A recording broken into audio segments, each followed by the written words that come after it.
ఇతను మీకు అందరికీ తెలిసిన వ్యక్తే. ఇతను మీరు చాలాసార్లు యూట్యూబ్‌లో చూసుంటారు. ఎందుకంటే ఇతను మోటివేటల్ స్పీకర్. ఇతను అమెరికాలోను, ఆస్ట్రేలియాలోను ఎక్కువగా ఇతను ప్రసంగాలు తీస్తూ ఉంటాడు. ఇతను పుట్టుకతోనే యాండ్రమ్ అనే ఒక వ్యాధితో పుట్టాడు. అందువల్ల ఇతనికి చేతులు, కాళ్ళు ఉండవు. బట్ అతను స్వచ్ఛందంగా తన యొక్క స్పీచ్‌లతో అలా పెద్దగా ఎదిగాడు. ఇతను ఆస్ట్రేలియాలో మెల్బోర్న్‌లో పుట్టాడు. ఇప్పుడు ఇతని గురించి ఎందుకు చెప్తున్నానంటే, నిన్నటి నుంచి ఇతను చనిపోయాడనే వార్తని గట్టిగా ఎవరో స్ప్రెడ్ చేశారు. దానివల్ల సోషల్ మీడియాలో ఇతను చనిపోయాడా అనేసి వెతకడం మొదలుపెట్టారు.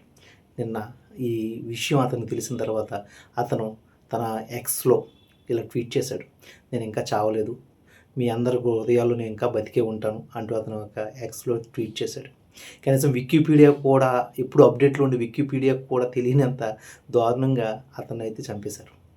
దయచేసి సోషల్ మీడియాలో ఇటువంటి ప్రచారాన్ని ఆపుకోవడం మంచిదనేసి నేను అనుకుంటున్నాను.